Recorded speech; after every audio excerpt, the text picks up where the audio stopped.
방금 전에 발표된 트럼프 행정부 발표 소식 빠르게 전달드리도록 하겠습니다. 미국 노동부를 통해서 401k 퇴직연금에 대한 대체자산 편입 규제를 완화하겠다. 역대급 호재가 발표가 됐는데요. 저는 이번 얘기의 겉모습이 아니라 이 속을 한번 제대로 뜯어보려고 합니다. 결론부터 말씀을 드리자면요. 이건 단순한 코인 시장 호재 정도가 아니라 이 미국 월가가 자기들의 위기를 미국 노동자들 노후 자금으로 메우려고 하는 구조적인 출구 전략이라고 보여요. 그리고 그 이야기의 시작점은 지난 2025년 8월 여기로 거슬러 올라가게 되는데요. 트럼프 행정부가 행정명령 한 개를 내렸었죠. 이름이 조금 거창한데 쉽게 말씀드리면 이겁니다. 미국 직장인들의 401k 퇴직연금에 암호화폐랑 사모펀드 같은 이 대체 자산을 넣을 수 있게 해주겠다. 그렇다면 여기서 401k가 뭘까요? 잠깐 설명을 드리자면은 우리나라의 퇴직연금이랑 비슷한 겁니다. 미국 직장인들이 월급에서 일정 금액을 빼가지고 노후를 위해서 모아두는 돈들인데 세금 혜택도 있다 보니까 거의 대부분이 미국 직장인이 가입을 하고 있고요. 이 돈이 전부 다 합쳐지면 얼마냐? 무려 49조 1천억 달러입니다. 우리 돈으로 대략 6경 5천조 원쯤 되는 엄청난 돈인데 상상이 안 되는 천문학적인 숫자죠. 그런데 이 행정명령이 나온 뒤로 뭐가 달라졌느냐? 2026년 1월 미국 노동부가 구체적인 규제 완화 초안을 만들어서 백악관 예산관리국에 제출했고요. 바로 며칠 전인 3월 24일에 최종 검토까지 통과했습니다. 법적인 절차가 거의 다 끝난 건데 이제 머지않아서 공식 발표만 남았어요. 그래서 이번 이슈의 핵심은 결국 이겁니다. 미국 노동자들의 평생 노후자금 49조 달러가 코인 시장과 사모펀드 시장으로 흘러들어갈 수 있는 합법적인 파이프라인이 열리게 된 건데요. 근데 여기서 한 발짝만 더 들어가 보시면은 이 정책의 진짜 수혜자가 누구인지가 보이기 시작을 합니다. 표면적으로 봤을 때 투자 선택지를 넓혀가지고 이 노동자들의 노후를 더 풍요롭게 해준다. 이런 그럴듯한 포장이 씌워져 있지만요.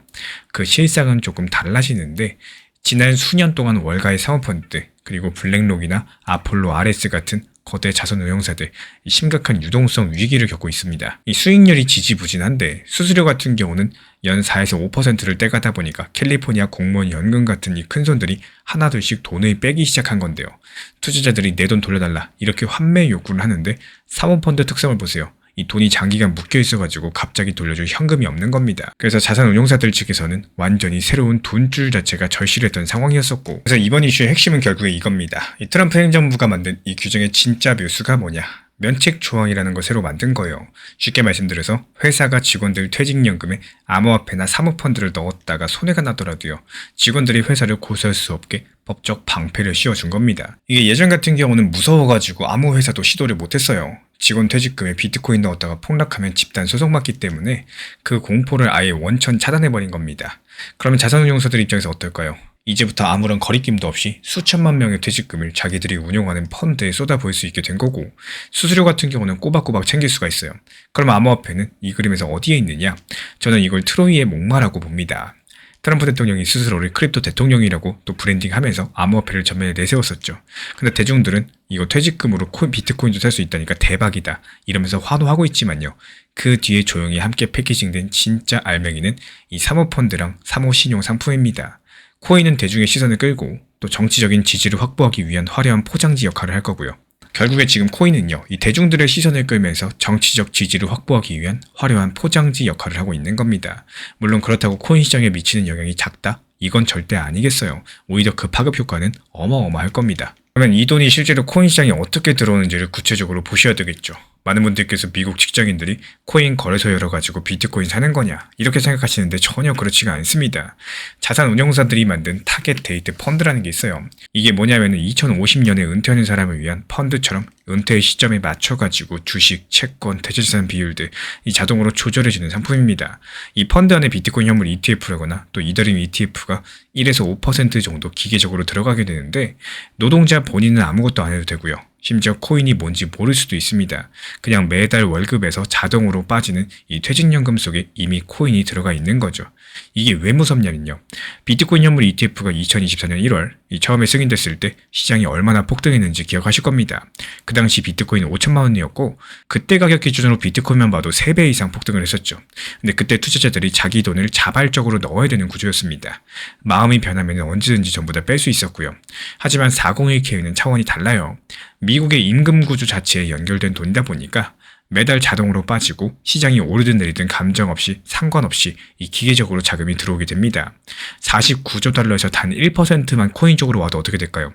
4,900억 달러입니다. 우리 돈으로 650조 원이에요.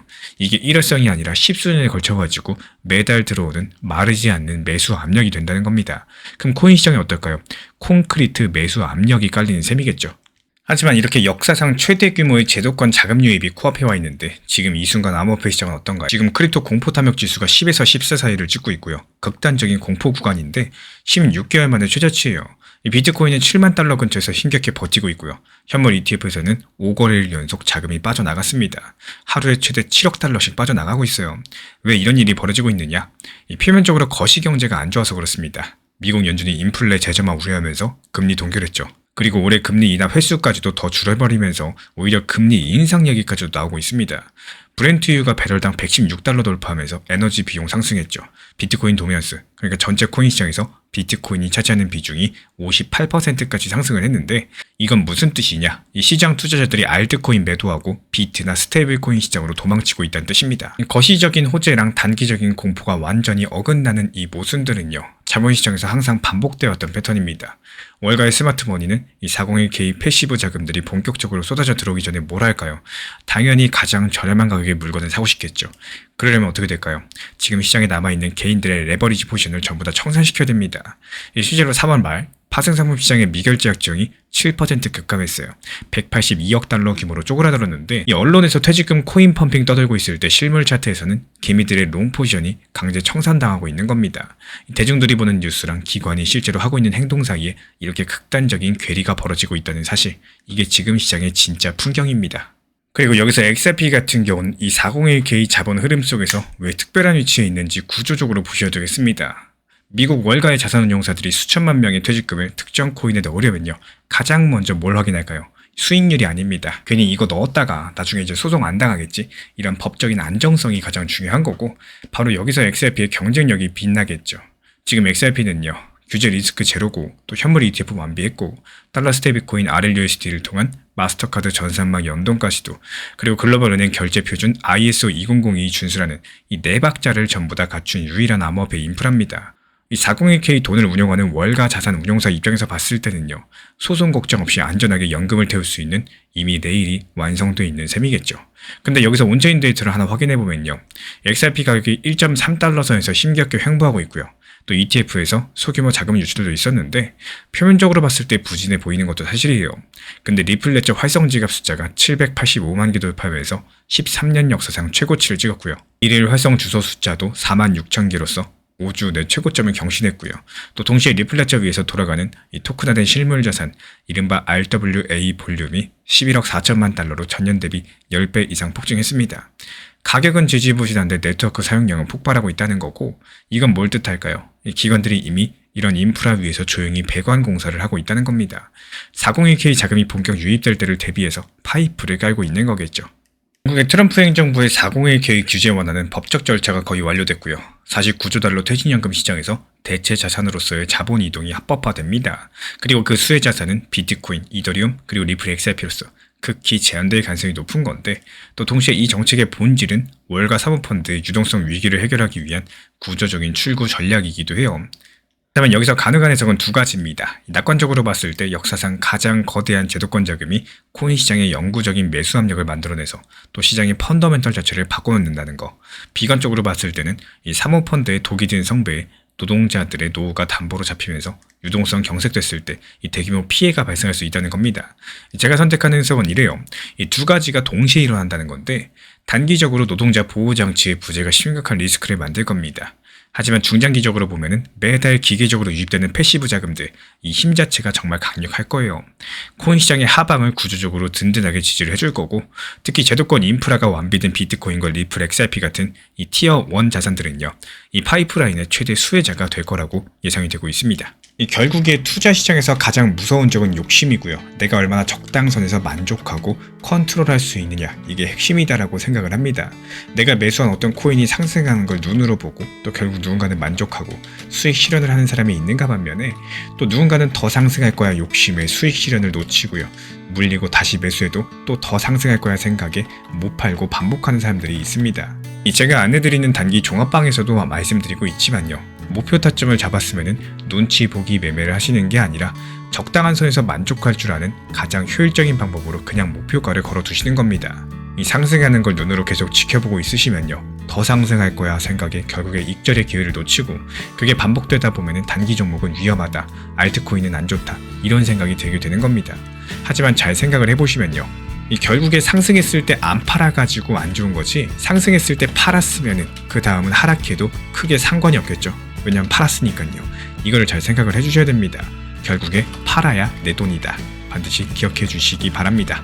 지난 폭락장에서 XRP 1830원 그리고 1900원서 이렇게 두 차례 분할 매수 들어갔던 물량들 이번에 2200원 단기 매도하면서 깔끔하게 나왔죠. 추가적인 매수 매도 타점 속보로서 받아보고 싶으신 분들께서는 현재 보이는 번호로 연락 주시거나 댓글창 링크 통해서 신청 주시면 확인되는 대로 입장 드리겠습니다. 요즘 시장 상황을 살펴보면요. 단순하게 가만히 그냥 보유만 하고 있는다고 해서 수익이 나오는 시장은 아닙니다. 현실적으로 봤을 때 대부분의 수익을 잘 보시는 분들 같은 경우는 투트랙 전략을 활용을 하고 계시는데요. 쉽게 한번 생각을 해보시면 메인 비중에 대해서는 중장기적인 관점에 대해서 이 중요한 핵심 내용들 그리고 중장기적인 타점에 대해서 안내를 도움드리고 있고요.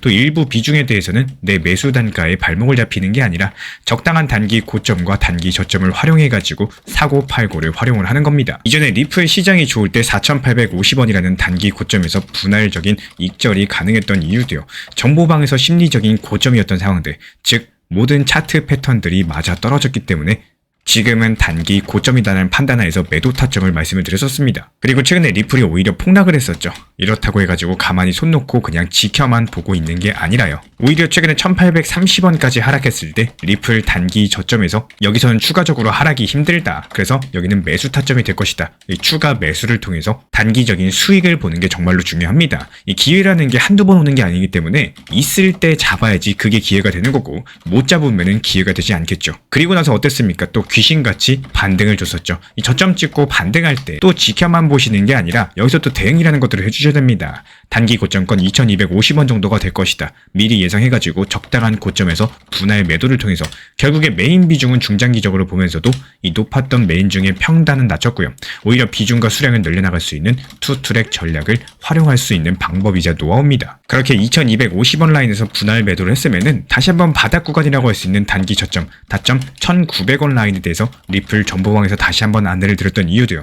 결국에 높을 때 팔았으면은 낮을 때 사가지고 효율적인 시장을 대응을 해야 되기 때문입니다. 말 그대로 중장기 비중은 그냥 계속 가져가시면 되는 거고요. 다만 이거를 단순하게 지켜만 볼 수가 없기 때문에 이 투트랙 전략을 사용해가지고 단타 비중에 대해서 저점에 매수해서 단기 고점에 매도하고 여기서 난 수익에 대해서 절반 정도는 중장기 포트폴리오로 옮기고요. 또 나머지 절반 수익에 대해서는 내가 개인적으로 활용을 하거나 아니면 추가적인 단기 포트폴리오에다가 추가적인 입금을 통해 가지고 수익금으로서 또 굴려갈 수도 있겠죠. 결국에 이 리플 XRP라는 코인이요. 단순하게 좋아하는 거 그리고 리플을 잘 활용하는 거 이 두 가지는 천지 차이 별개일 수밖에 없습니다. 혼자서 잘 하시는 분들은 계속 그 방법대로 활용하시면 되는 거고 하시다가 막히는 분들 아니면 처음이라서 잘 모르는 분들 여태까지 해왔던 방법대로 해봤는데 수익이 잘 안 났던 분들 또는 내가 낸 수익에 대해서 만족하지 못하는 분들 같은 경우는 단순하게 저희 채널에서 운영 중에 있는 정보방 입장하셔도 좋습니다. 반드시 여기에서는 필요로 하시고 또 리플에 대한 대응과 브리핑, 속보 같은 것들 업비트 현물 매매로서 받아보고 싶으신 분들 이런 분들께서만 신청 주시면 입장 안내 도움 드리도록 하겠습니다. 제가 안내해드리고 있는 코인 신사 채널 멤버십 전용방에 대해서 짧게 설명드려 보도록 하겠습니다. 리플, 암호화폐 시장에 대한 중요한 이슈, 그리고 브리핑이나 시장의 흐름에 대한 전문적인 분석 내용 설명과 함께 차트상의 기술적 분석, 온체인 지표와 투자 심리에 대한 내용들을 같이 안내 도움 드리고 있고 가장 중요한 투자 심리를 컨트롤하기 위해서 포트폴리오의 구성에 대한 노하우, 투자 심리 컨트롤에 대한 내용도 같이 안내 드리고 있습니다. 코인 신사 스터디 멤버십 가입하신 분들께서는 아래 번호 혹은 신청 링크 통해서 남겨주시면 제가 연락드리고 있고 안내 설명과 함께 신사 채널 리플 전용 멤버십 방에도 입장 안내 설명드리고 있습니다.